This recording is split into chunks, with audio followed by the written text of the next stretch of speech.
ఇవాళ మంత్రులతో సీఎం రేవంత్ రెడ్డి సమావేశం కానున్నారు. పలు కీలక అంశాలపై సీఎం రేవంత్ చర్చించనున్నారు. ధాన్యం కొనుగోలు, పంట మార్పిడిపై చర్చించనున్నారు. రైతు భరోసా నిధుల విడుదలపై నిర్ణయం తీసుకోనున్నారు. మెట్రో రైల్ ఫేజ్ 2కు సంబంధించిన అంశంపై చర్చించనున్నారు. పాలమూరు రంగారెడ్డి ఎత్తిపోతల పథకం భూసేకరణపై సమావేశంలో చర్చ జరగనుంది.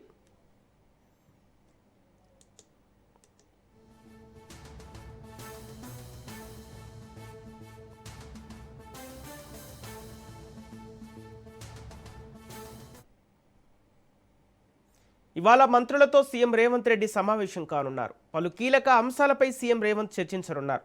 ధాన్యం కొనుగోలు, పంట మార్పిడిపై చర్చించనున్నారు. రైతు భరోసా నిధుల విడుదలపై నిర్ణయం తీసుకోనున్నారు. మెట్రో రైల్ ఫేజ్ 2కు సంబంధించిన అంశంపై చర్చించనున్నారు. పాలమూరు రంగారెడ్డి ఎత్తిపోతల పథకం భూసేకరణపై సమావేశంలో చర్చ జరగనుంది.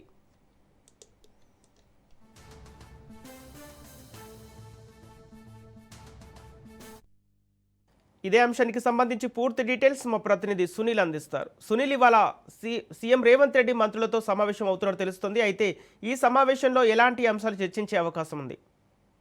ముఖ్యమంత్రి అధ్యక్షతన ఈరోజు ఉదయం 11:30 సచివాలయం వేదికగా ఈరోజు మంత్రులతో అందుబాటులో ఉన్నటువంటి మంత్రులతో ముఖ్యమంత్రి సమావేశం నిర్వహించున్నారు. ఈ సమావేశంలో అనేక అంశాలపై కూడా ప్రస్తావించే అవకాశం ఉంది. రాజకీయపరమైనటువంటి ఈ అంశాలతో పాటు పాలనాపరమైనటువంటి అంశాలపై కూడా చర్చించి కీలక నిర్ణయాలు కూడా తీసుకునే అవకాశం ఉంది. ప్రభుత్వంపై ప్రతిపక్షాలు చేస్తున్నటువంటి కుట్రలు, ఆరోపణలు తిప్పికొట్టే అంశాలపై కూడా ఈ యొక్క సమావేశంలో చర్చించే అవకాశం ఉంది. ఇక ఢిల్లీకి మంత్రుల బృందం వెళ్లే అంశం, ఎందుకంటే ఇప్పటికే మెట్రో ఫేజ్ 2కు సంబంధించినటువంటి అంశంతో పాటు మరోవైపు సిబిఐ కేసుని ఇప్పటికీ కాళేశ్వరం సిబిఐకి ఇస్తూ రాష్ట్ర ప్రభుత్వం రాష్ట్ర ప్రభుత్వం నిర్ణయం తీసుకుంది. దీంతో పాటు విద్యుత్ కొనుగోలుకు సంబంధించిన అంశంపై కూడా సిబిఐకి ఇచ్చింది. ఈ రెండు అంశాలపై కూడా సిబిఐ డైరెక్ట్ కలవాలి.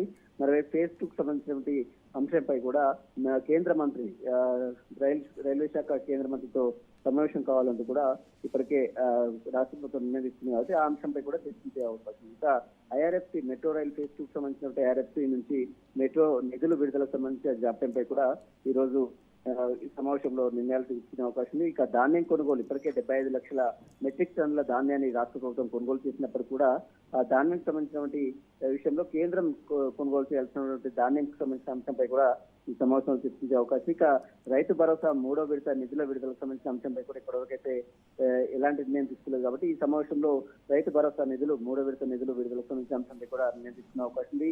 ఇక కాళేశ్వరం తుమ్మిరెడ్డి ఎస్ఎల్బిసి ప్రాజెక్టు తో పాటు అదేవిధంగా రంగారెడ్డి ఎత్తిపోతల పథకం, పాలమూరు రంగారెడ్డి ఎత్తిపోతల పథకం సంబంధించిన భూసేకరణ అంశాలపై కూడా నిర్ణయం తీసుకునే అవకాశం ఉంది. ఇక ఎస్ఐఆర్ పై మంత్రులకు దిశానిర్దేశం చేసే అవకాశం ఉంది. ఎందుకంటే ఎస్ఐఆర్ రాష్ట్ర వ్యాప్తంగా ఈ నెల 25 నుంచి ప్రారంభం కానున్న నేపథ్యంలో దానికి సంబంధించిన అంశంపై ఏ విధంగా ముందుకెళ్లాలి, మంత్రులు తమ తమ నియోజకవర్గాల్లో తమ ఓట్ల తొలగింపుకు సంబంధించిన అంశంపై పెద్ద ఎత్తున ఆరోపణలు వెలువడుతున్నటువంటి నేపథ్యంలో ఆ విషయంలో ఏ రకంగా ముందుకెళ్లాలన్న అంశంపై కూడా ఈరోజు చర్చించి కీలక నిర్ణయం కూడా తీసుకోవాల్సి ముఖ్యమంత్రి రేవంత్ రెడ్డి అధ్యక్షతన ఉదయం 11:30 ప్రాంతంలో సచివాలయం వేదికగా ఈ యొక్క మంత్రులతో సమావేశం అయితే నిర్వహించున్నారు. Sampath. Okay, thank you Sunil.